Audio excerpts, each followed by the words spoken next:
Cuando llega muchas lluvias, debemos entender, Coca-Codo funciona con 220 metros cúbicos por segundo.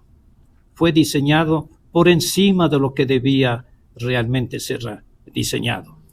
El caudal medio en ese proyecto es 290 metros cúbicos por segundo, pero hay un 10% del tiempo que se producen crecidas importantísimas que superan los 2.000, 3.000 y 4.000 metros cúbicos por segundo, que obliga a que se paralice la central porque los sedimentos que ingresan a los desarenadores hace imposible mantener la generación. Porque los granitos, las partículas que llegarían a las turbinas son verdaderos misiles, son partículas de cuarzo que destruirían nuestras turbinas. Por eso es que se detiene la generación. Es verdad lo que dice.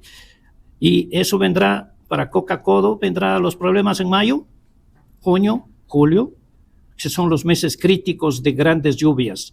Y no olvidemos pues que lo mismo va a pasar en Aguayán. Lo del Aguayán, usted dice el mediano plazo.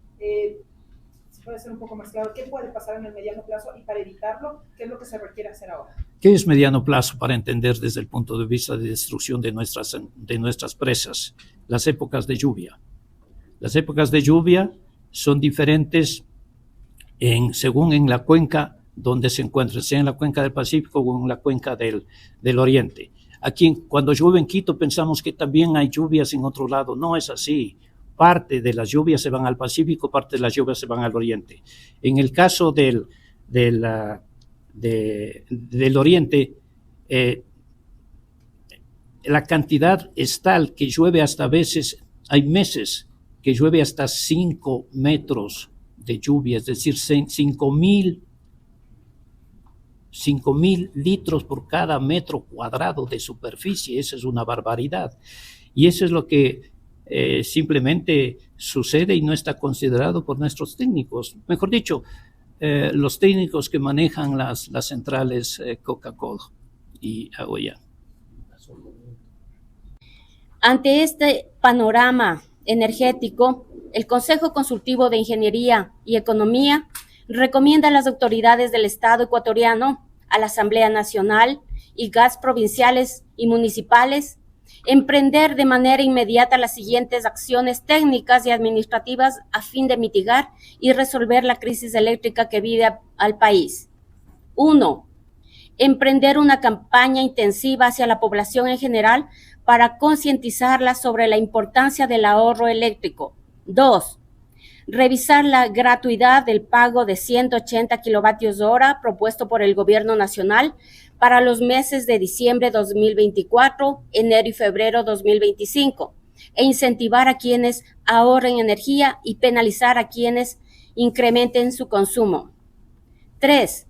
Mantener los horarios extendidos de apagones con la finalidad de incrementar el volumen de agua en la presa Mazar a fin de generar hidroelectricidad en épocas de noviembre y diciembre, históricamente de estiaje.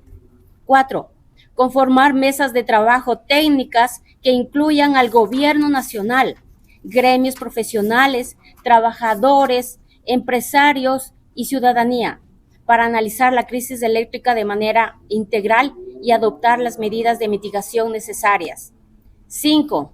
Promover la transparencia de la información eléctrica a la ciudadanía y otorgar al SENACE la autonomía técnica necesaria, libre de decisiones políticas.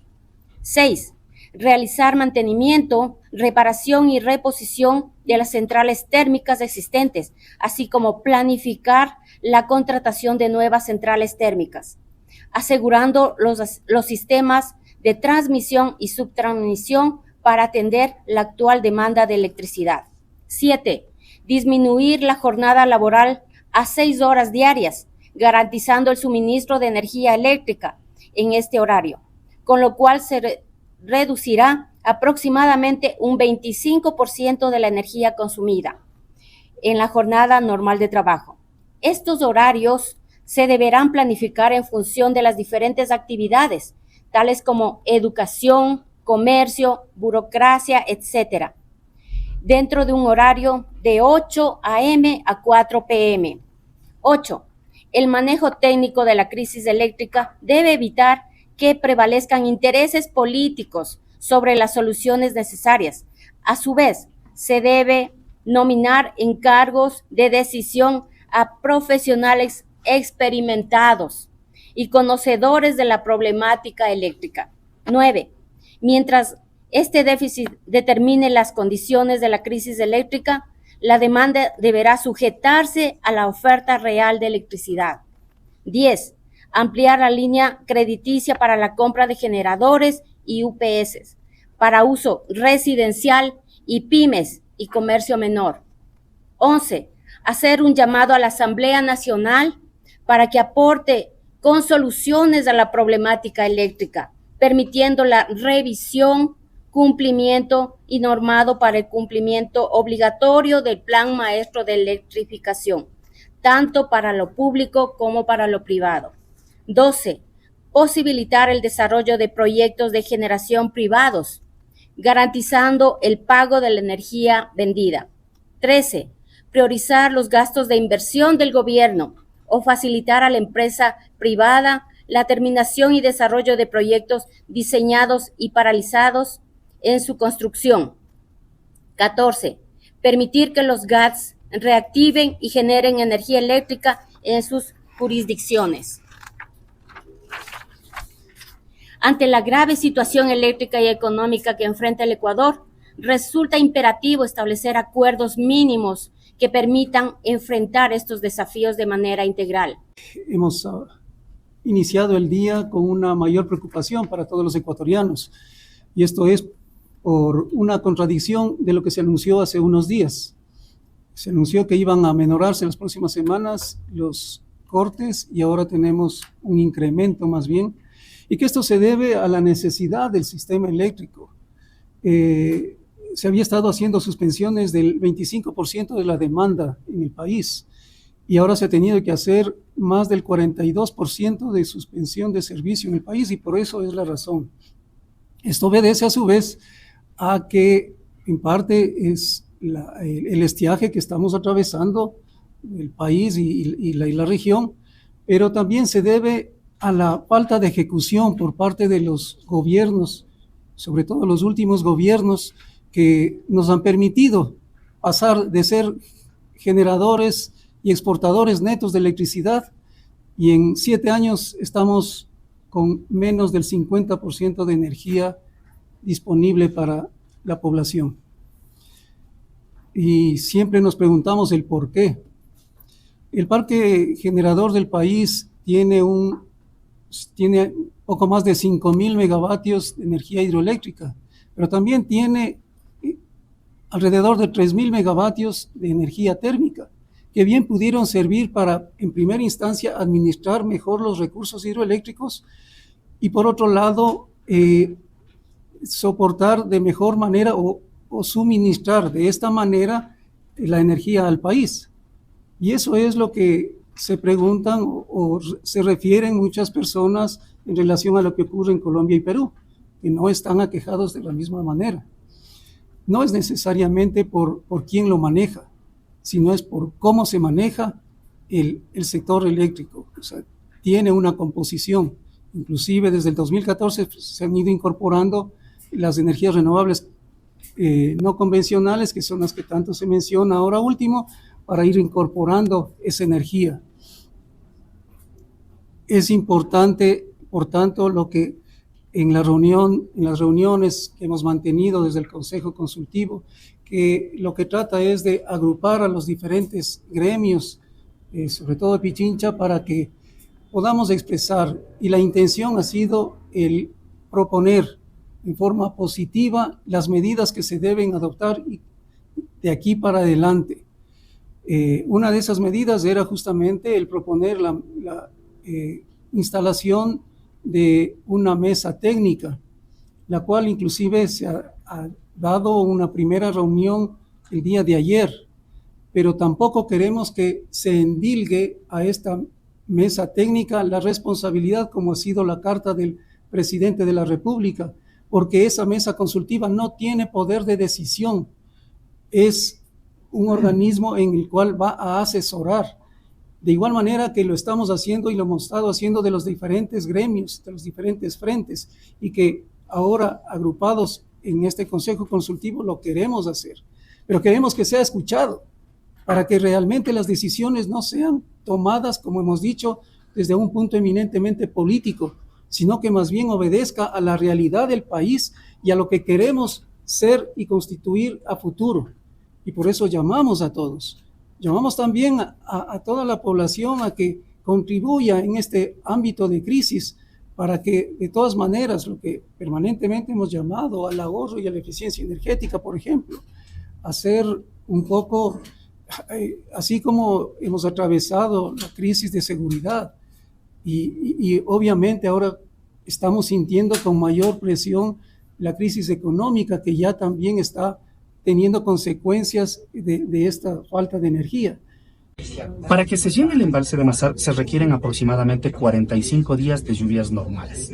En ese sentido, si nosotros lo poco de agua que entra en el embalse lo estamos consumiendo en generación hidroeléctrica, jamás vamos a poder llenar el embalse. Entonces, en ese sentido, estos 45 días que requiere que se llene el embalse de Mazar con lluvias normales y todo lo demás, implicaría de que nosotros como población debamos tener aproximadamente hasta el mes de diciembre estos 2 meses o estos 45 días mínimo de apagones. En estos 2 meses de extensión de los apagones, ¿se podría en algo recuperar la represa Mazar? Si completamente dejamos de producir en Mazar, se recuperaría en su totalidad. Y con eso nosotros, con la energía térmica de base, que son justamente todas las térmicas que existen en el país a base de combustibles, que como decía el ingeniero Acuña, más o menos serían 1.200 megas, podemos suplir a más de las centrales de pasada, como es la Coca-Cola Simple, como es la Goyán. Esperemos de que en la Coca-Cola Simple tengamos lluvias apropiadas, podemos llegar a generar 600, 800 megavatios también, porque esas no acumulan agua, solo pasa el agua. Y si usted no utiliza ese pasar del agua, no utilizan el... Y en estos 2 meses de recuperación de Mazar, que se perdería, ¿cuánto de aportación a la demanda nacional y cómo se lo reemplazaría? El complejo Paute aproximadamente genera un 25% de la energía que requiere el país. Este 25% se estaría compensando de cierta forma con una reducción de horas laborables, para que nosotros como ciudadanos hagamos conciencia, porque hay que poner el hombro todos, absolutamente, empresarios, ciudadanos, instituciones de carácter público y privado, absolutamente todos, dejando de trabajar 2 horas. Con esas 2 horas ahorramos una energía de todo el proceso productivo que el país requiere y consecuentemente podríamos equiparar de cierta forma estos espacios de energía que hay. Pero ¿cómo garantizar que estas decisiones técnicas sean escuchadas y no con contradicciones que una semana se dice reducción a 6 horas y finalmente se terminan extendiendo a 14? Justamente porque el manejo dentro de la burocracia del país no está realizado por técnicos. Son personas que, si bien es cierto, pueden conocer algo de los temas técnicos estrictamente, pero no conocen a profundidad los mismos. Como usted lo acaba de decir, una contradicción. Haber dicho de que vamos a ir reduciendo paulatinamente cada semana 2 horas y resulta que a los 2 días nos vienen y nos dicen y nos aumentan 40% más de cortes eléctricos. Consecuentemente, creemos de que la parte técnica, quienes somos profesionales en la materia y quienes hemos formado este grupo consultivo, y ojalá en muchas otras partes del país haya exactamente este tipo de aportes técnicos, seamos tomados en cuenta ante el gobierno nacional, para que el gobierno nacional defina con estos grupos de apoyo en cómo manejar técnicamente el problema eléctrico. Por ahora, medir cortes masivos de energía eléctrica sería reducción de iluminación. Yo me atrevería a decir, por ejemplo, iluminación pública de postes, sería reducción total de lo que significa el tema de propaganda a través de rótulos eléctricos en todas las ciudades que mandan una alta cantidad, y obviamente la medida urgente es reducir nuestra horario laboral. Estar en una oficina esperando a que la luz llegue para que cuando llegue tampoco pueda trabajar no tiene sentido, mientras que nosotros nos levantamos con la luz del sol y nos acostamos con la luz del sol. De esa manera tenemos un ahorro muy apropiado de energía.